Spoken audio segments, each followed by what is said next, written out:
আওয়ামী লীগের ক্ষমতা পাকাপাকি করতে শাপলা চত্বরে গণহত্যা, বলছেন প্রেস সচিব।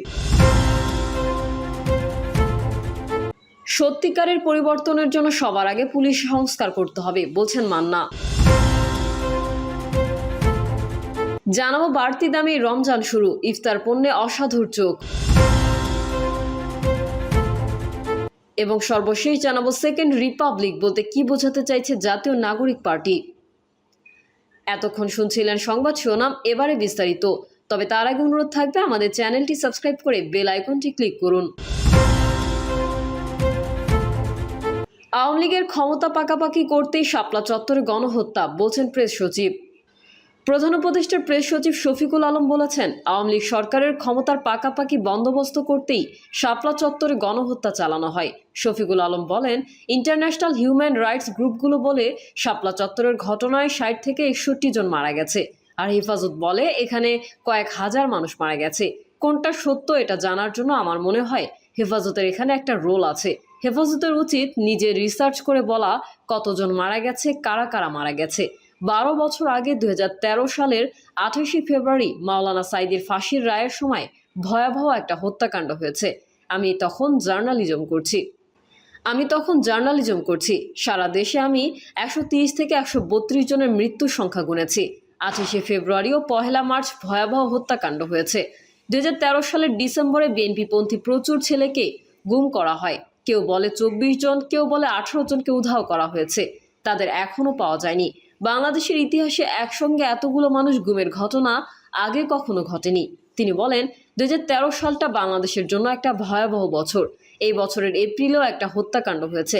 2013 সালের পুরোটার ক্যালমিনেশন হলো 2014 সালের 5ই জানুয়ারির নির্বাচন। শফিকুল আলম বলেন, শেখ হাসিনার আমলে হওয়া সব গুম হত্যার বিচার করতে ইচ্ছুক অন্তর্বর্তী সরকার। ফ্যাসিস্ট সরকারের আমলে হওয়া গুম নিয়ে তদন্ত চলছে, তবে জুলাই হত্যাকাণ্ডকে অগ্রাধিকার দিচ্ছে সরকার। এটি করার জন্য সরকারকে সময় দিয়ে সবাই ধৈর্য ধারণ করার আহ্বান জানান তিনি। ডিবেট ফর ডেমোক্রেসির আয়োজনে ক্ষমতা হারানোর ভয়েই আওয়ামী লীগ সরকার শাপলা চত্বরের হত্যাকাণ্ড ঘটিয়েছে শীর্ষক ছায়া সংসদে অংশগ্রহণ করে তা মিরুল মিল্লাত কামিল মাদ্রাসা ও তানজিমুল উম্মাহ আলিম মাদ্রাসা। এতে সভাপতিত্ব করেন ডিবেট ফর ডেমোক্রেসির চেয়ারম্যান হাসান আহমেদ চৌধুরী কিরণ। সত্যিকারের পরিবর্তনের জন্য সবার আগে পুলিশ সংস্কার করতে হবে, বলছেন মান্না। দেশে এখনো মামলা বাণিজ্য, ঘুষ বাণিজ্য চলমান উল্লেখ করে নাগরিক ঐক্যের সভাপতি মাহমুদুর রহমান মান্না অন্তর্বর্তী সরকারের উদ্দেশ্যে বলেছেন, যদি সত্যিকার অর্থে পরিবর্তন আনতে চান তাহলে প্রথম সংস্কার পুলিশেই হতে হবে। পুলিশের ভূমিকা নিয়ে ক্ষোভ প্রকাশ করে মান্না বলেন, একটা মামলা হলে একটা পরিবারের যে কত কষ্ট হয় যারা ভুক্তভোগী তারা জানে। আর যদি গ্রেফতার না করেও প্রতিপক্ষ এসে ফোন করে বলে মামলা থেকে নাম কাটাতে হবে, এত টাকা দিতে হবে, এই ঘুষ বাণিজ্য, গ্রেফতার বাণিজ্য সবই চলছে। অথচ সরকার বলছে দেশ উন্নতি করছে, আইন শৃঙ্খলা পরিস্থিতির উন্নতি হয়েছে। আইন শৃঙ্খলা ভালো হলে কেন একদিনে 3টা বড় অপরাধের খবর পত্রিকার প্রথম পাতায় আসে? তিনি বলেন সংস্কার করতে হলে পুলিশের সংস্কার আগে করতে হবে। ডিসেম্বরে ভোট করবেন এই পুলিশ দিয়ে? আমি বলি, যদি সত্যিকার অর্থেই পরিবর্তন আনতে চান তাহলে প্রথম সংস্কার পুলিশেই হতে হবে। নাগরিক ঐক্যের সভাপতি বলেন, এত বড় আন্দোলন ও কিশোরদের আত্মত্যাগের পরেও যাদের পরিবর্তন হওয়ার কথা তা হয়নি। পুলিশ তো মামলা পর্যন্ত নেয় না। 21 ফেব্রুয়ারির রাতে শহীদ মিনার থেকে ফেরার পথে প্রতিপক্ষ আমার কর্মীকে ছুরি মেরেছে, কিন্তু পুলিশ মামলা নেয়নি। অথচ 2 দিন পর প্রতিপক্ষের বাড়িতে হামলার অভিযোগে আমার রাজনীতির সঙ্গে সম্পৃক্ত নয় এমন আপন ছোট ভাইয়ের নামেও মামলা নিয়েছে। বাড়তি দামে রমজান শুরু, ইফতার পণ্যে অসাধুর চোখ। রমজান মাস ঘিরে চাল ডালের পর এবার ইফতার পণ্যে অসাধু ব্যবসায়ীদের চোখ পড়েছে। একদিনের ব্যবধানে কেজি প্রতি মুড়ির দাম বাড়ানো হয়েছে 30 টাকা, প্রতি টিন সরিষার তেল 300 টাকা বেড়েছে। পাশাপাশি এখনও বাজার শূন্য বোতলজাত সয়াবিন তেল। আমদানি পর্যায়ে শুল্ক কমায় পাইকারিতে খেজুরের দাম কমেছে, তবে খুচরা ব্যবসায়ী সিন্ডিকেট কেজিতে সর্বোচ্চ 400 টাকা বাড়তি লাভ করছে। সঙ্গে ফলের বাজারেও আগুন। এছাড়া 3 দিনের ব্যবধানে বেগুন, শসা ও লেবুর দাম বেড়ে দ্বিগুণ হয়েছে। সরকারের নীতি সহায়তায় ছোলা, চিনি সহ অন্যান্য পণ্যের দাম কমলেও উচ্চ মূল্যে বিক্রি হচ্ছে। ফলে বিভিন্ন নিত্যপণ্যের বাড়তি দরেই শুরু হয়েছে সংযমের রমজান মাস। এদিকে বেসন কিনতে ক্রেতার কেজি প্রতি 5 টাকা বাড়তি খরচ করতে হচ্ছে।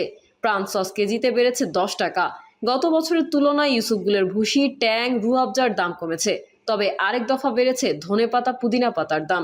শনিবার রাজধানীর একাধিক খুচরা বাজার ঘুরে ক্রেতা ও বিক্রেতার সঙ্গে কথা বলে এসব তথ্য জানা গেছে। কনজিউমার্স অ্যাসোসিয়েশন অব বাংলাদেশের কেন্দ্রীয় কমিটির ভাইস প্রেসিডেন্ট এস.এম. নাজের হোসেন বলেন, ব্যবসায়ীরা সবসময় সুযোগ খোঁজে। প্রতি বছর রমজান মাস এলেই কিছু পণ্যের দাম বিক্রেতারা বাড়িয়ে দেয়। এবারেও তাই হয়েছে। বাজার তদারকি সংস্থার এই বিষয়ে নজর দিতে হবে। তিনি বলেন, ফলে বিক্রেতারা সুযোগ নিয়ে কারণ ছাড়াই দাম বাড়িয়ে বিক্রি করে। তাই এই মূল্য বৃদ্ধির প্রবণতার দিক থেকে বিক্রেতাদের বের হয়ে আসতে হবে। সঙ্গে ক্রেতাদের 10 দিনের পণ্য একদিনে কেনা থেকে বিরত থাকতে হবে। পাশাপাশি বাজার তদারকি জোরদার করে মূল্য বৃদ্ধি কমাতে হবে। জাতীয় ভোক্তা অধিকার সংরক্ষণ অধিদপ্তরের মহাপরিচালক মোহাম্মদ আলিম আক্তার খান বলেন, আমরা রোজা ঘিরে সার্বিকভাবে বাজার তদারকি করছি। ইতোমধ্যে অনেকগুলো পণ্যের দাম কমেছে, তবে অন্যান্য পণ্যের দাম কী কারণে বেড়েছে তা খতিয়ে দেখা হবে। অনিয়ম পেলে আইনের আওতায় এনে মূল্য বৃদ্ধি নিয়ন্ত্রণে আনা হবে। তিনি জানান, ভোজ্য তেলের সরবরাহে কিছু ব্যবসায়ী অসহযোগিতা করছে, যা বাজারে কৃত্রিম সংকট সৃষ্টি করতে পারে। এই সংকটের কারণ খুঁজতে একটি তদন্ত কমিটি গঠন করা হয়েছে। ইতোমধ্যে ভোজ্য তেল রিফাইনারি কোম্পানিকে শোকজ করা হয়েছে। তারা লিখিত জবাবও জমা দিয়েছে, যা পর্যালোচনা করে পরবর্তী ব্যবস্থা নেওয়া হবে। সেকেন্ড রিপাবলিক বলতে কি বোঝাতে চাইছে জাতীয় নাগরিক পার্টি? জুলাই গণঅভ্যুত্থানে তরুণ নেতাদের নেতৃত্বাধীন রাজনৈতিক দল জাতীয় নাগরিক পার্টির লক্ষ্য দেশের সেকেন্ড রিপাবলিক প্রতিষ্ঠা করা। গতকাল শুক্রবার নতুন এই দলের আত্মপ্রকাশ অনুষ্ঠানে এমনটাই জানিয়েছেন দলটির আহ্বায়ক মোহাম্মদ নাহিদ ইসলাম। কিন্তু সেকেন্ড রিপাবলিক বলতে প্রতিপক্ষকে তারা কি বোঝাতে চাইছেন সেটি অনেকের কাছে স্পষ্ট নয়। সেকেন্ড রিপাবলিক ধারণাটি ফ্রান্সের ইতিহাসের সঙ্গে ঘনিষ্ঠভাবে যুক্ত। পোল্যান্ড, কোস্টারিকা সহ আরও কয়েকটি দেশের ইতিহাসের সঙ্গেও মিশে আছে এটি এমন একটি রাজনৈতিক ধারণা যা বিভিন্ন দেশের প্রেক্ষাপটে বিভিন্ন অর্থে ব্যবহৃত হয়েছে। সার্বিকভাবে এমন ধারণায় কোনো দেশের পূর্ববর্তী শাসন ব্যবস্থার বদল ঘটিয়ে নতুন রাজনৈতিক বন্দোবস্ত বা শাসন কাঠামো গ্রহণ করাকে বোঝায়। বিপ্লব, অভ্যুত্থান সহ নানাভাবে আসতে পারে এমন পরিবর্তন। উদাহরণ হিসেবে ইউরোপের দেশ ফ্রান্সের প্রসঙ্গ উল্লেখ করা যায়। এটি একসময় রাজতন্ত্রের অধীনে ছিল। 1789 থেকে 1799 সাল পর্যন্ত ফরাসি বিপ্লব চলে। এর মধ্যে দিয়ে রাজতন্ত্রের পতন ঘটে। তবে বিপ্লব চলার মধ্যেই 1992 সালে ফ্রান্সে প্রথম রিপাবলিক ঘোষণা করা হয়। ফ্রান্সে 1804 সাল পর্যন্ত প্রথম রিপাবলিক টিকেছিল। এরপর আবার রাজতন্ত্র শুরু হয়। এই পর্বে চলে 1848 সাল পর্যন্ত। ওই বছর ফ্রান্সের দ্বিতীয় রিপাবলিক ঘোষণা করা হয়।